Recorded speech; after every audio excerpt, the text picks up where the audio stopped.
Thank you, Isaac. Thanks for being willing to lead and to come along without your family, so I appreciate that. And thank you for singing. I'm sure that helps, whoever's leading up here to hear at least some voices, and especially when you can't see your mouths, it's really hard to know if people are tracking with you. And so it's, if you really hate my sermon, it's kind of good for me because I don't know it. I can't see it on your face. But if you really like the sermon or the singing, then I also don't know that. But you can say amen or something like that. Crystal is probably the only one who's going to say amen out loud. But anyway, thanks for being here. We'll turn immediately to the Word. I don't think there's any particular announcements we need to make. But we're continuing going through Revelation. For me, it's really given me some insight or perspective that I didn't necessarily expect to have. Anytime when I'm studying the Bible to preach or whatever, I'm learning new things, and that's one of the things I'm happy about my job. Is I do enjoy studying. I'm one of those weird guys who likes to look at books, and so I'm glad that at least part of my job, matches who I am. So I was expected to learn. I generally do learn, but when we decided to go through Revelation and I was studying, I wasn't sure in what ways it might impact me or help me or make a difference. And it really is giving me a perspective on things, a way of looking at things a little bit differently that is actually very, very clarifying in my mind. And I hope if you're sticking with us that slowly over time that will happen. So last week we began to look at Revelation chapter 12, and we began to see some cast of characters. And starting with chapter 12, it kind of, as I said last week, enters a more or less weird area of Revelation. To a lot of people, Revelation is a weird book and weird things happening. And especially you have these characters that are coming on stage, like there's the woman that is kind of, in a sense, the mother of the people of God, you might say. There's the Son, who is the Messiah. And then another character that comes on stage in chapter 12 and continues on to what we're reading today is this dragon, who is going to be identified as Satan, the evil spirit that exists in the world. And then there's Michael the archangel, and one of the key parts of Revelation chapter 12 is this war in heaven that's going on behind the scenes between the dragon, Satan and his angels, and Michael and the other angels. And that's a way of explaining the kind of conflict that we see in the world, because there's this spiritual battle that's always been going on as well. So those were the characters we looked at last week, and some of them, at least for a little bit of the book of Revelation, they exit the stage. Okay, but as we pick up in chapter 13, this dragon is still on stage. And so it says, the dragon stood on the sand of the seashore.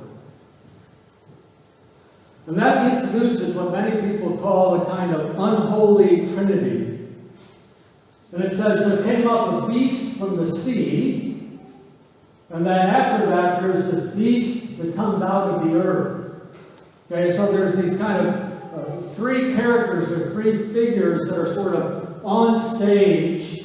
And so part of what today is going to be talking about, who or what is this beast from the sea, and what is this beast of the earth, and so forth. But that's what happens in Revelation 13 and 14 that we're looking at today.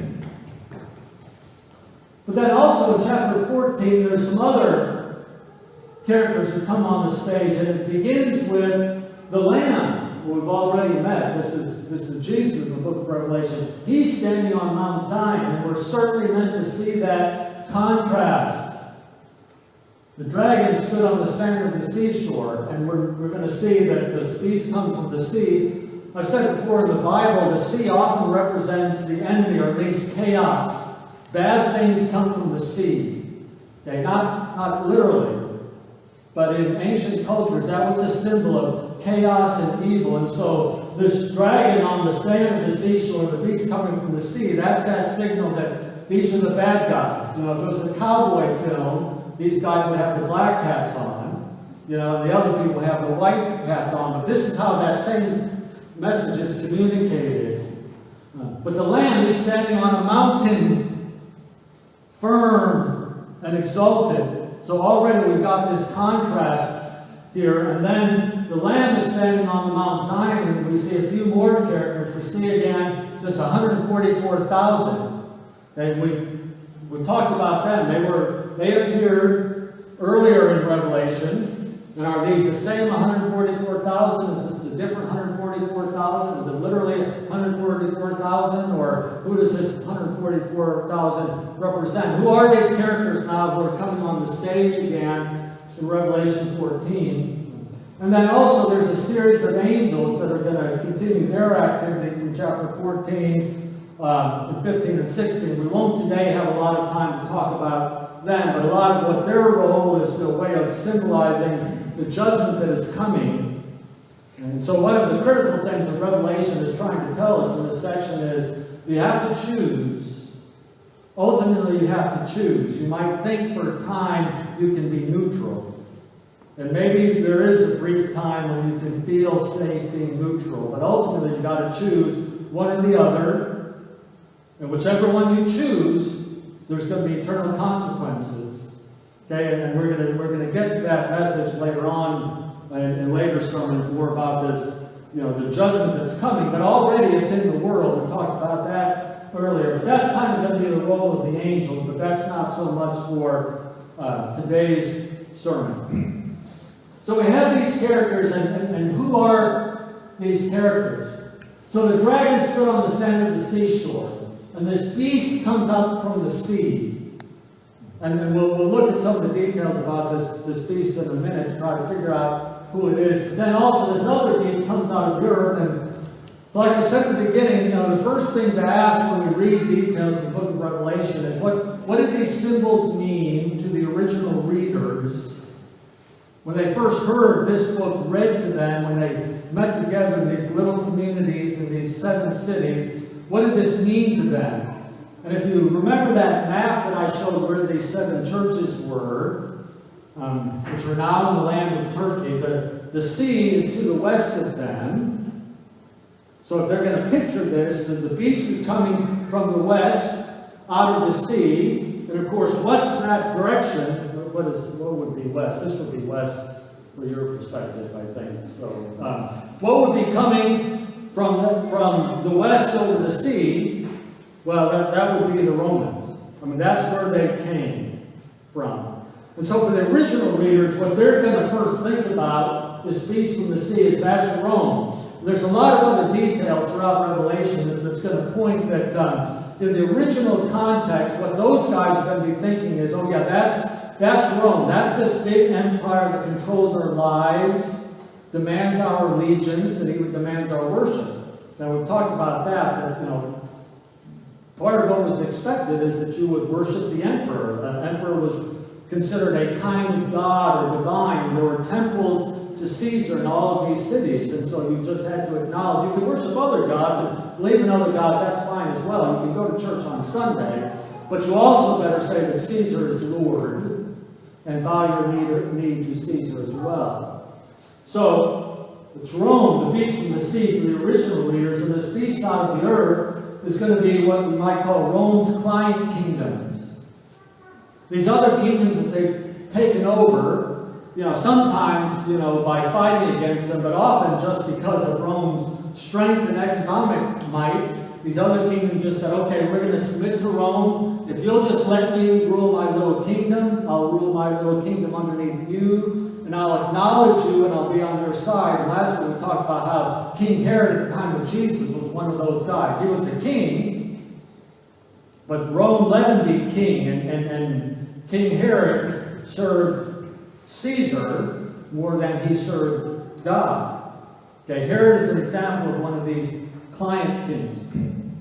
So for the original readers, this is what these 2 beasts would have meant. That would have been the first thing in their mind. But one of the things I keep saying in this series is what the book of Revelation is doing. It's talking about the flow of history of what just happens all the time. And so this beast from the sea, so to speak, it's Rome, but not just Rome. And there's always been beasts from the sea. And there's always been client kingdoms that were like false prophets who praised them. And in past sermons, I've kind of picked on America a few times because I'm American. I guess I don't feel so bad to point out problems in America. So I'm going to use some other examples today. But here's what I'm talking about. Big beast and a little beast. Okay? The beast from the sea and the beast from the land. And the little kingdom will serve the big kingdom and will get its legitimacy and will stay in power because it gets its power from the big beast, and it gets money and help and so forth. But this is just one example, but it's been 2,000 years of history from when Revelation was first written. There's always been these examples, and there's always more examples. Sorry, that one's a little bit controversial and a Photoshop picture, but part of what I'm trying to point out in a picture like that, you can see who that is, that's Putin and Lukashenko in Belarus, is to say this is always going on. Revelation gives us a perspective to look at things that are going on in our world. And Revelation isn't just about the past, it's also about things going on in our world, and it gives us a way to see, when we see things like this, oh yeah, that's not surprising. It's not surprising to see things like this because it's always been going on. Because there's always been this dragon behind the scenes, and the dragon has always had the different beasts that he would empower, to do his will in the world. These big beasts have always had their kind of false prophets who will point to them and say, oh yeah, this is a great guy, we all ought to follow him. The Romans had it, but all sorts of other empires have had it all through history.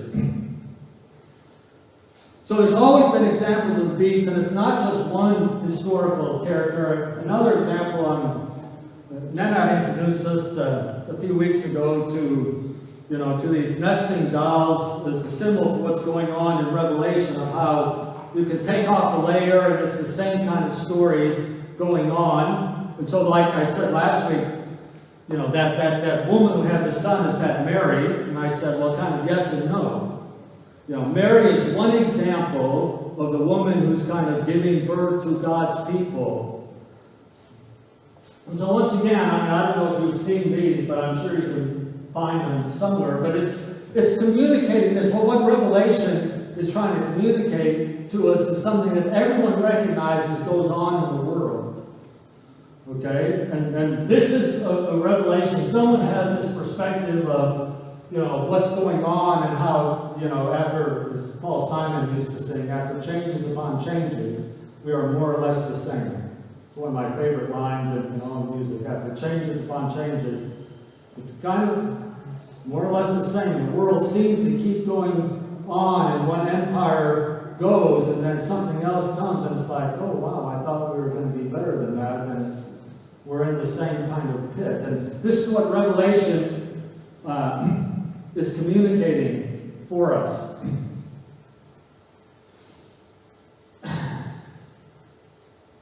You can actually see this in the details of the text. So, for instance, in Revelation chapter 13, it says, I saw a beast coming out of the sea, and he had 10 horns and 7 heads with 10 crowns on his horns. When the dragon was described in the previous chapter, it's the same kind of details, in a different order, but the same thing. It's not just communicating that these earthly empires are related to this kind of supernatural evil empire that's also going on.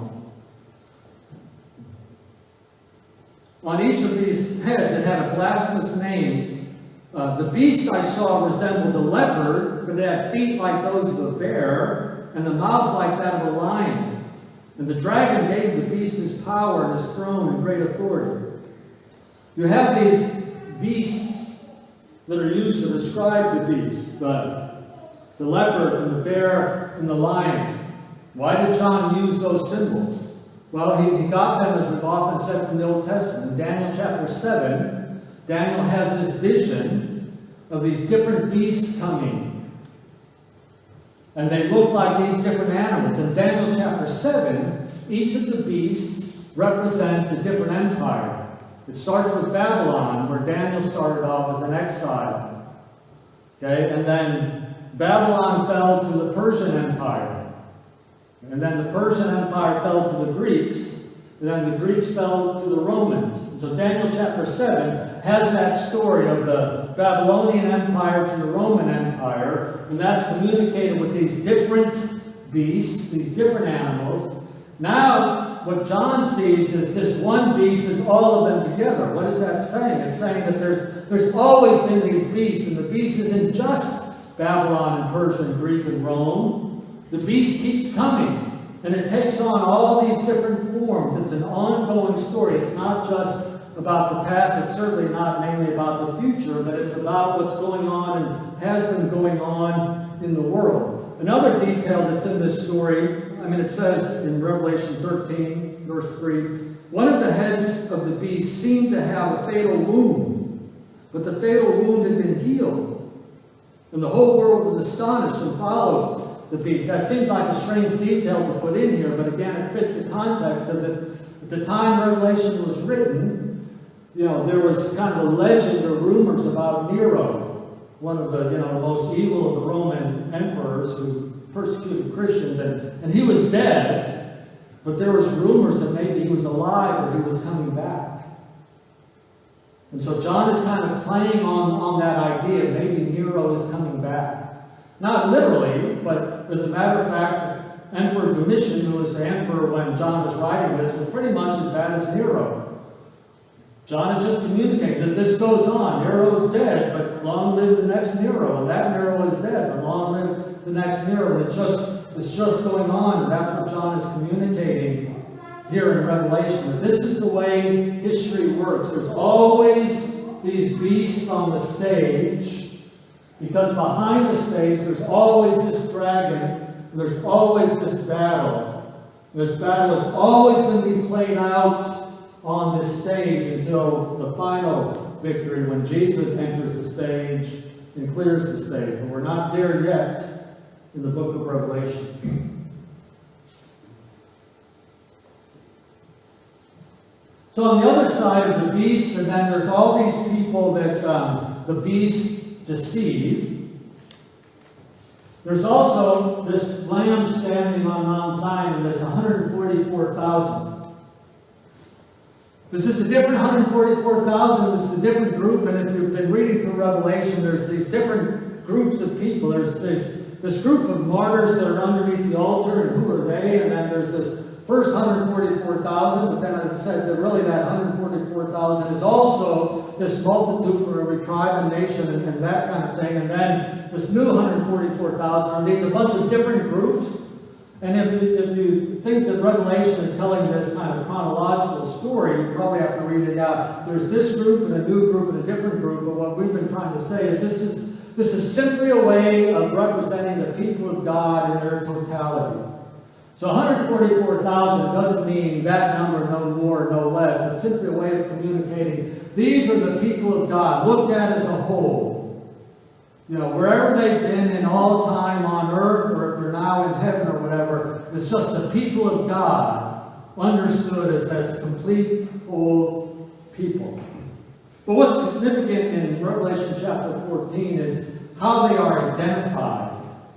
And this is really leading us more to hopefully answering a critical question, but thinking about how this applies to us today. Because you might think, well, I don't know, this beast, I don't have anything to do with these beasts and little beasts. I don't know who the beast is today. And, how does any of this apply to me? But as a matter of fact, it might.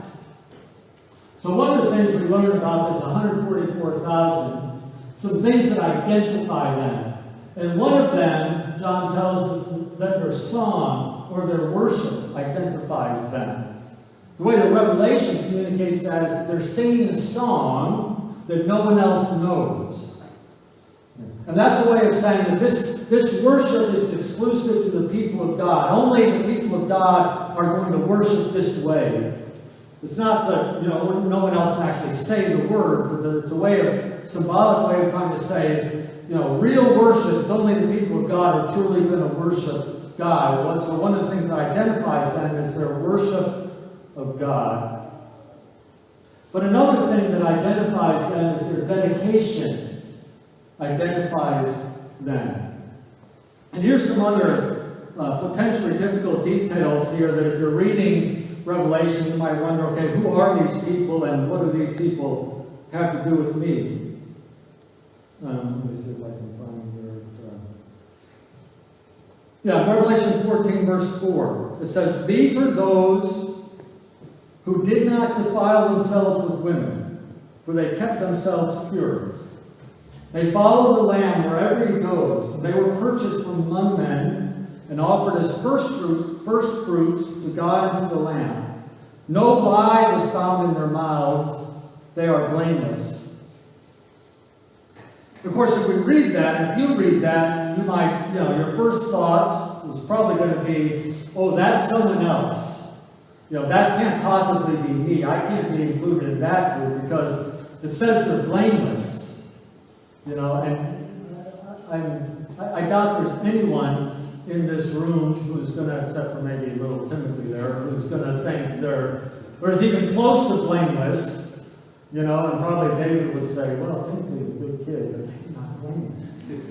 But, we don't see ourselves as blameless. And then there's the thing, they kept themselves from women. Of course, one of the ways that's been, used in church history is taking it literally. And so there's been a view in some terms of some people that, if you really want to be holy and pure, then you lead a sexless life, as if sex in itself is bad. So that's where this idea of celibacy came up, is that, that to be really holy, no sex. And verses like this are used for that. That's almost certainly not to be taken literally. Often in the Bible, sexual purity is actually a symbol for religious purity. That is, we are not to commit adultery spiritually. That is, worship another God. We worship God, then we must not worship another God. And a symbol for that is that if we have a wife, then we be pure with our wife. But that's the symbolism here. It's not that this is a special group of people. This 144,000 isn't within the body of the people of God, a special group who have special rules. And these are ways of just trying to explain their dedication to God. Another thing you might keep in mind to understand that symbolism, something that I've said earlier about this kind of literature, about Revelation being apocalyptic literature. And one of the things that apocalyptic literature does is it paints things in either black or white. It's all good, all bad. Okay? And the book of Revelation doesn't leave much gray space. Okay? We all know in real life there actually is gray space, but it communicates its message with extremes. So the good people are all good, and the bad people are all bad. And again, we know in real life, and eventually as we begin to apply this in later sermons, we're gonna have to admit, we who are on the good side, hopefully, we have a lot of bad things. And we need to recognize that those who are on the bad side actually might also have a lot of good characteristics. Okay? But again, the way Revelation communicates, it paints this black and white picture. So it paints these people as if they're truly, literally blameless. That's not the point of this text. It's a way of communicating that they are dedicated to something. They are dedicated to God exclusively. So they are identified by their worship, and then their dedication identifies them. Or we might say, these mark them. We've talked about that word already. That English word mark. You make a mark on a wall or on a chalkboard or whatever, and we can talk about people being marked by something, by some characteristic that they have. He's marked by humility, or she's marked by kindness. Or that person is marked by being a real jerk or whatever. But we can use that word for characteristics that identify someone. So this is what marks those people. Their worship and their dedication. But likewise, the people on the other side, those who are deceived by the beast, they also are marked in an actually quite similar way.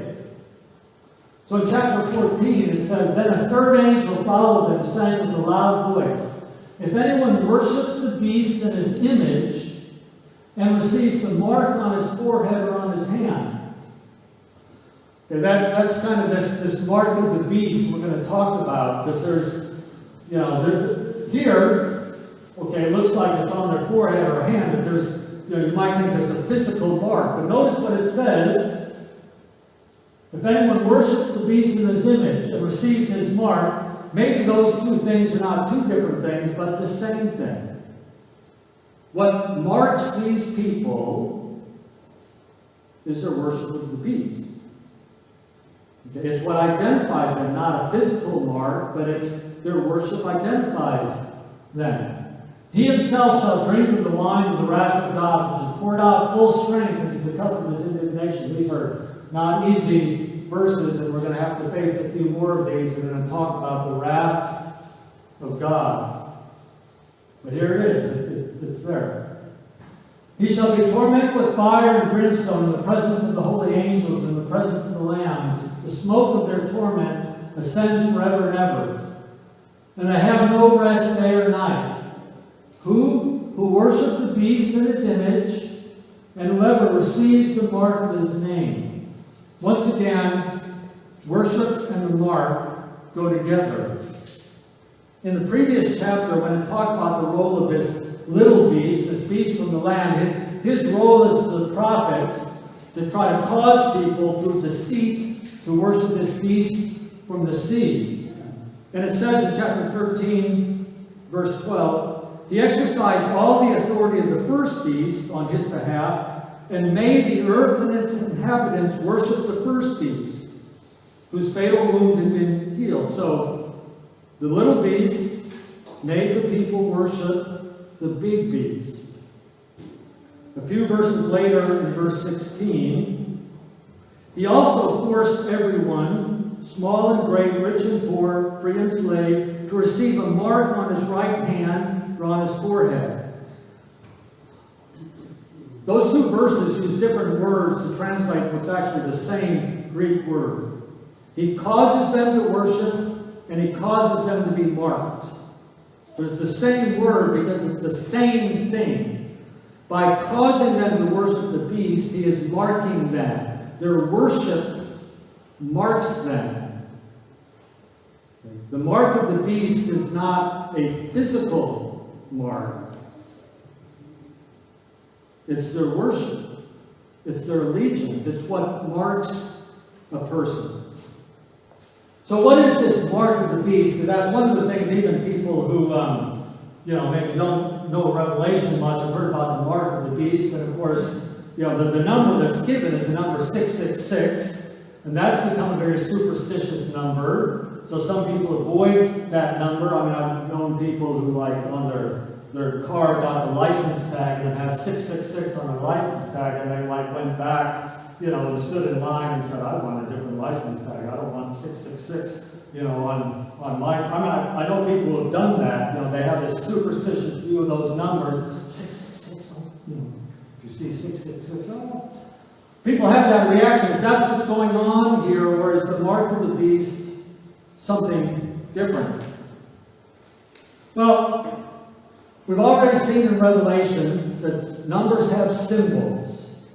Okay, they don't necessarily always have a literal meaning, but they symbolize something. So, for instance, we've already seen and will see the significance of the number 7 that symbolizes and suggests perfection and completion. So if you really want kind of the perfect number, 777 would be that perfect number. 666 falls short of that. So that's part of what's being communicated here with 666. It's a way of communicating. This falls short of the perfection that God has in mind. But another way in which numbers were used back then is there's association between names and numbers, because in a lot of ancient languages, one of the ways you would count is not through different words, but letters, individual letters, would stand for numbers. Okay? And so every name could always be given a numerical value as well. I meant this morning to try to figure out in English maybe what the numerical value of the mark might be. I didn't do that, so I don't know. But that was common back then. In fact, if you know your ancient history and you've heard of the city of Pompeii, the big Roman city, and then there's the volcano erupted and it wiped out. I mean, it covered the city in seconds, and it's been a gold mine for archaeologists to study ancient culture and so forth. And so Pompeii, that ancient city, has been examined very carefully. And one of the things they found in Pompeii was some graffiti on the wall that says, "I love her whose number is 545." Now, I made this look like, it's spray paint. The punks of Pompeii were not going around with spray cans. And, what they did is they chiseled on the wall, and you could see underneath, real graffiti from Pompeii where someone scratched on the plaster. But this is what some guy, this was his love letter, to his, who, I don't know, if it was his wife, probably not. I picture, some 17, 18-year-old guy.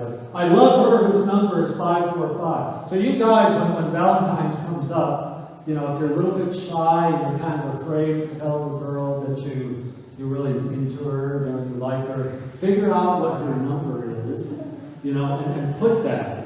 And then she might see that and figure it out. If she figures it out, oh, he's really into me, then if she took the effort to figure it out, then you're like, oh, good, now you can get the courage to wave high from distance or whatever. But anyway, that's how numbers were used. They could be associated with the name. And so once again, thinking about the original context in 666, it's almost certain, maybe not quite 100% certain, but like 95% certain, that one of the things 666 points to is Nero. There's several different ways of counting his name. Usually it's Nero Caesar, and you count it out the way they did back then. It comes to 666. Okay, so that's another thing this number is pointing to. It's again just pointing to this object of worship, Nero. So again, I don't have this vision of, at some point in time, that literally 666 is going to be tattooed on foreheads or on our hands. And like I've said before, some people think, oh, maybe it's a microchip and we're going to be chipped. And that's why some people are like, oh, we have to resist getting chipped because, that's going to be the mark of the beast. And, there might, like I said before, there might be good reasons to not get a chip implanted in you, but it's not the mark of the beast. You can get a chip planted in you and still be marked by the beast.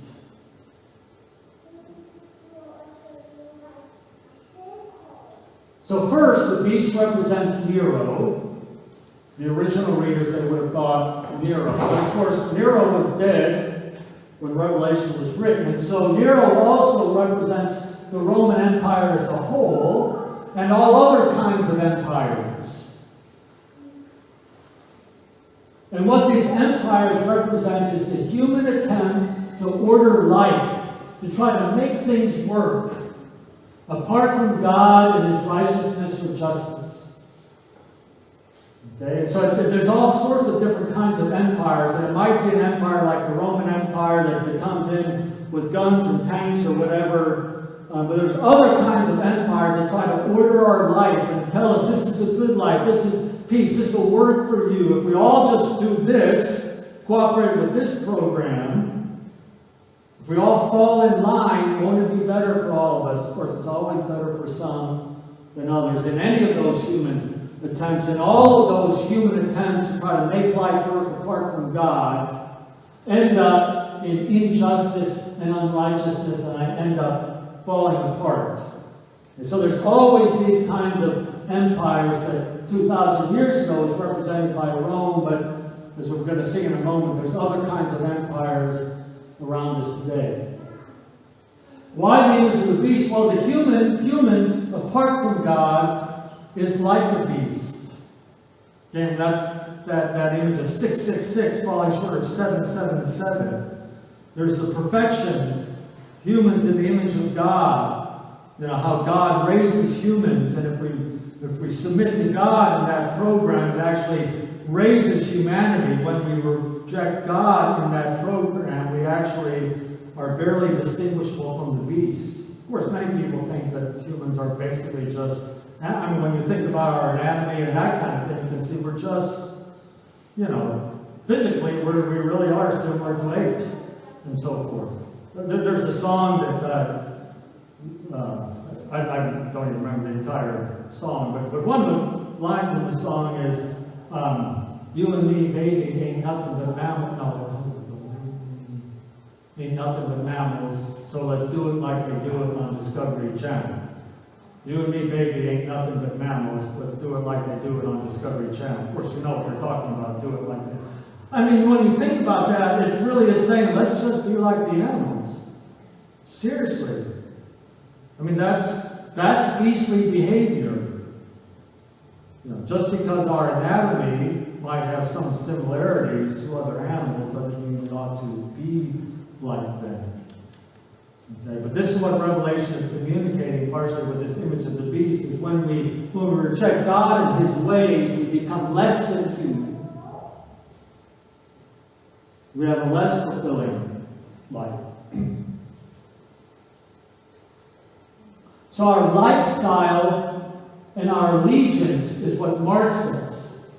So we are marked by the beast when we order our lives by other systems and other values, when we ascribe allegiance or value to them, when we adopt some other kind of value system. And for most of us now, it's not going to come at the point of a gun anymore.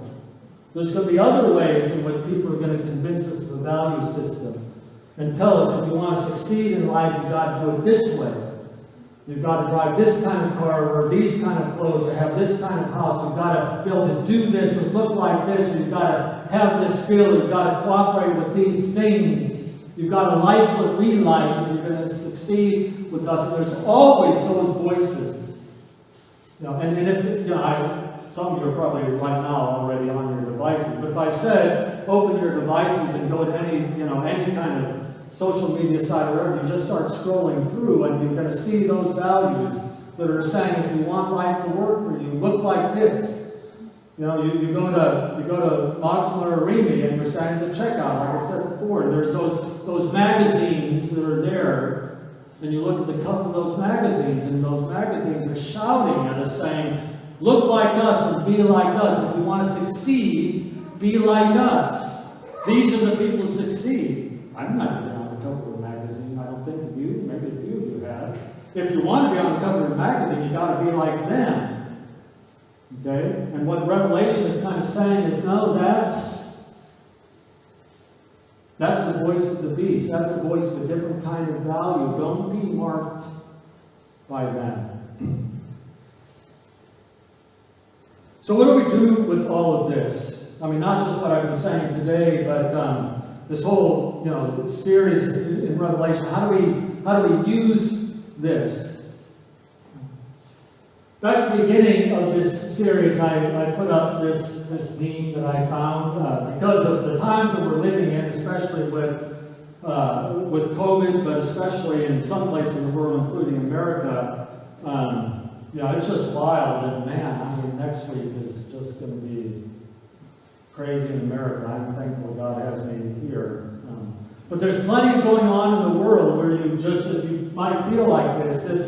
This is the book of Revelation happening in front of me. But I've suggested that this isn't really exactly how we're supposed to use the book of Revelation. It's not what we see out there, oh, that's in Revelation, and that's in Revelation. What Revelation is for, it's our glasses. Okay, what Revelation is not something to see there. It's, John is saying, put on this pair of glasses called Revelation to look at things differently. The book of Revelation is a lens, or like a pair of binoculars or a telescope, to look at things differently, to see things differently than the way we usually see them. I don't know if you've ever watched the little podcast that we sometimes produce. I'd actually like to know if any of you have watched those. If no one watches them, then we should probably stop producing them. But a few weeks ago, we posted a 10-minute short video that talked about ways of reading Revelation. And all along this series, I've talked about different ways in which people read the book of Revelation, and there's widely different approaches to Revelation. If you spend any time on the internet looking at interpretation of Revelation, man, you're going to find a crazy mix of ways of looking at Revelation. They can all be kind of plotted on this graph, whether it's the vertical axis, past focus, present focus, or future focus. I said at the beginning that probably most of you, if you've heard much teaching about Revelation, it's been from the future focus. Certainly I grew up always being taught the book of Revelation is all about the future. It was in the future of John's time, it's still in the future for us, and it's all about the future. That's what I was once taught and what I once believed. I'm convinced that that's not what's going on in Revelation. I've tried to emphasize first the past. It's a letter. It's a letter written to people who existed 2,000 years ago. We need to interpret it in light of that context and what it meant for them. But also I keep emphasizing how it speaks to us today. It's this ongoing story. I mean, this is the book of Revelation. It's present in whichever, wherever you open this, you can see this going on. So that's kind of where I am in this axis. I'm up where somewhere between past and present focus. But the other way people look at things is whether it's a code or lens. And the idea of text as code is that everything in Revelation points to one individual thing, one other thing it points to. So the beast, in all of history, there's just one beast, and maybe it was that one beast happened in the past, maybe it happened in the future, but this beast we see is just one figure in history, period. Or this event is just one event in history, period. For instance, I also pointed out, if you remember the beginning of this series, how some people find America in Revelation or Russia in Revelation. Is that America? And they look at this verse and think, well, that's America in this verse. And I suggested that in that sense, no, America is not in the book of Revelation. 2,000 years ago, no one on earth had a clue what America was, even if there was this chunk of land, over there, let alone who was going to be there or what that was going to look like. America is not in the book of Revelation in that sense. But we're not reading Revelation as a code to try to figure out, what is this secret? Who is this? We're reading Revelation as a lens, a way of looking at anything. And in that sense, America is in Revelation. That is, we can take Revelation and evaluate America, or evaluate Russia, or evaluate Latvia, or evaluate Moldova, or evaluate Sri Lanka, or India, or any place in the world, or any entity in the world, any company, any university, anything. You can use Revelation as a lens to look at that.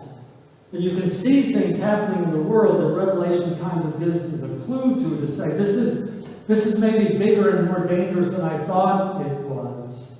Maybe I need to be a little more careful about some things.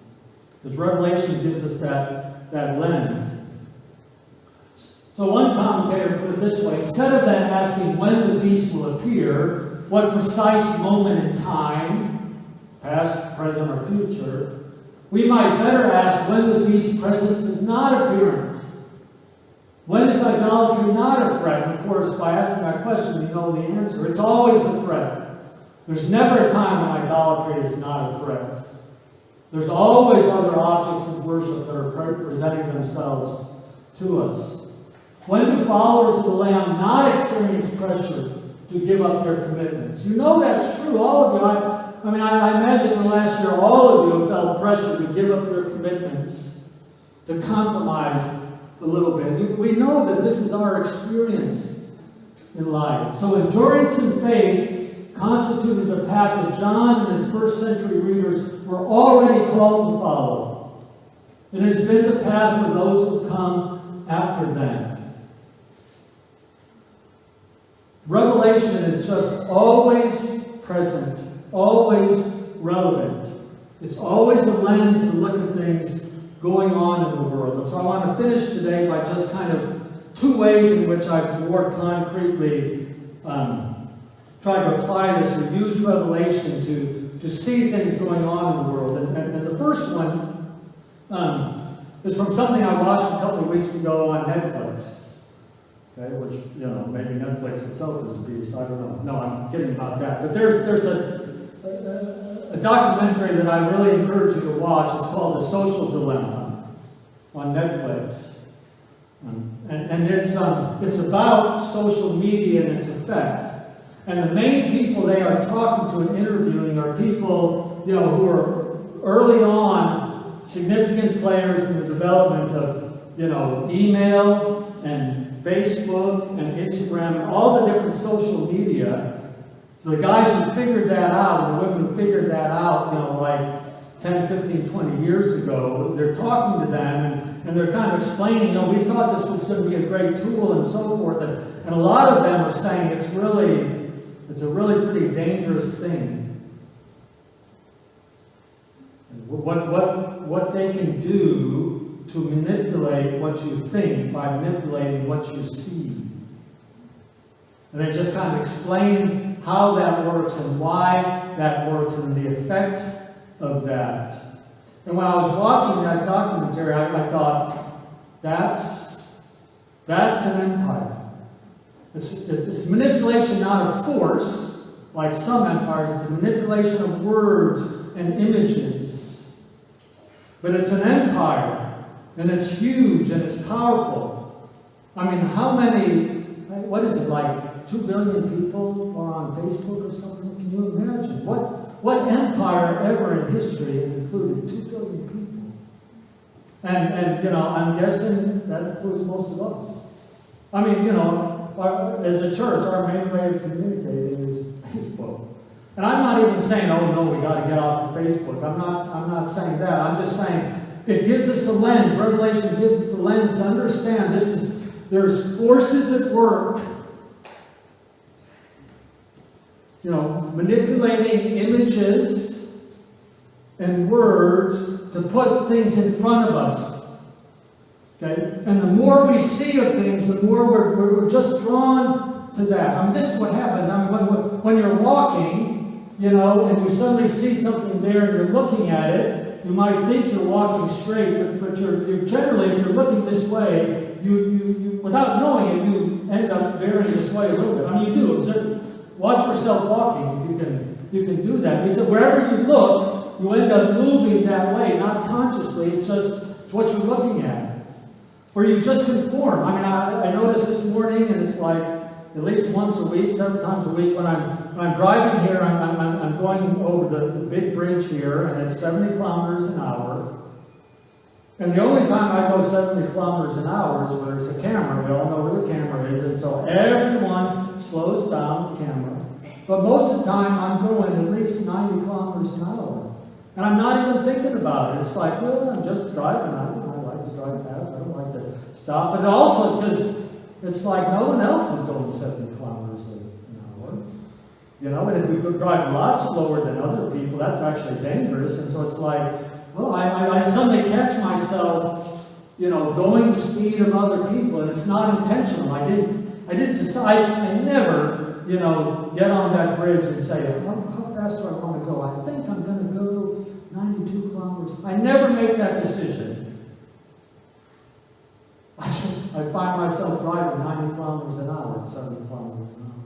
And I'm hoping, you know, I'm going to remain lucky, and, you know, it's the Latvian road police have some unmarked cars, and I'm hoping that, you know, I'm not going to get caught, but I mean, you know, probably one Sunday morning I'm going to come here and say, by the way, this morning on my way here, I got a ticket. But what I'm saying is that happens automatically. What we look at, we just drift that way. And we all spend a lot of time looking at a lot of images, whether it's social media or whatever. And that has influence. And I'm not saying we have to get off of it necessarily. I'm at least saying we need to recognize someone is trying to control those images, to control my value system. And I better do something intentional to get a different message. if that's the only way I get news or information or values, then I'm in deep crap. If that's my only source, I might need that. We might need some of that as a tool, and maybe it's a good tool, but I better have something else, something more solid, another voice. I better not just be marked by social media and its values. I better be marked by something else. So that's one of the ways in which I found the book of Revelation to be relevant to me as I'm looking at things in the world and the choices that I make in life.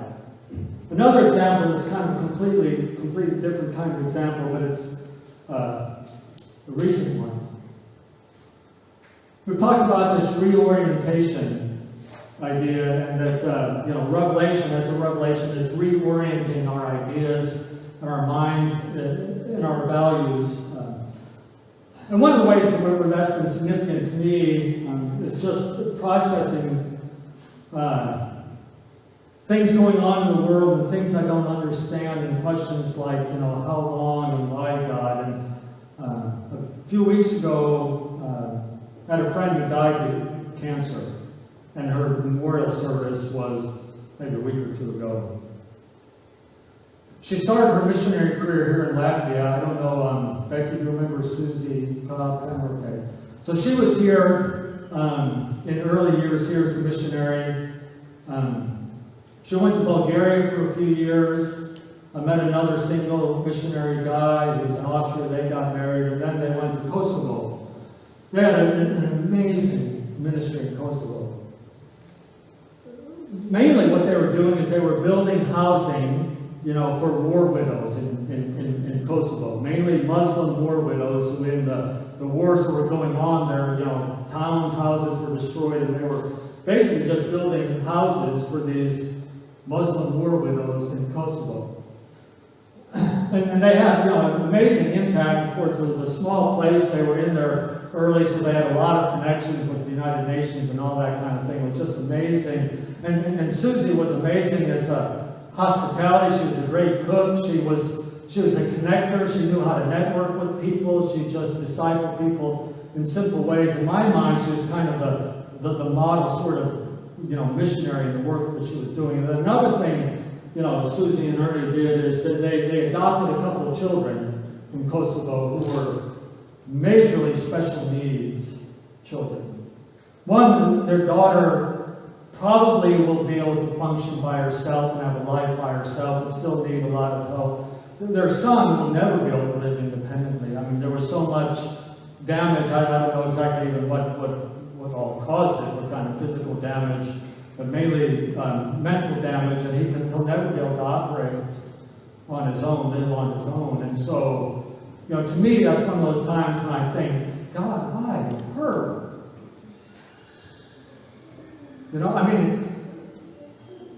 Someone else, surely someone else. Of course, that's so bad too, to play God, to try to decide who should die or not. But I just really thought, man, not her. The world, her kids need her. Why did she have to get cancer and then die?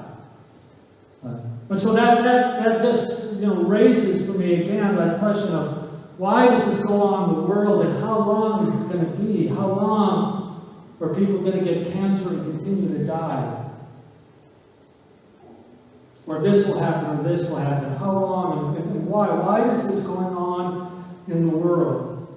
And one of the things Revelation reminds us is that we are in the midst of a war.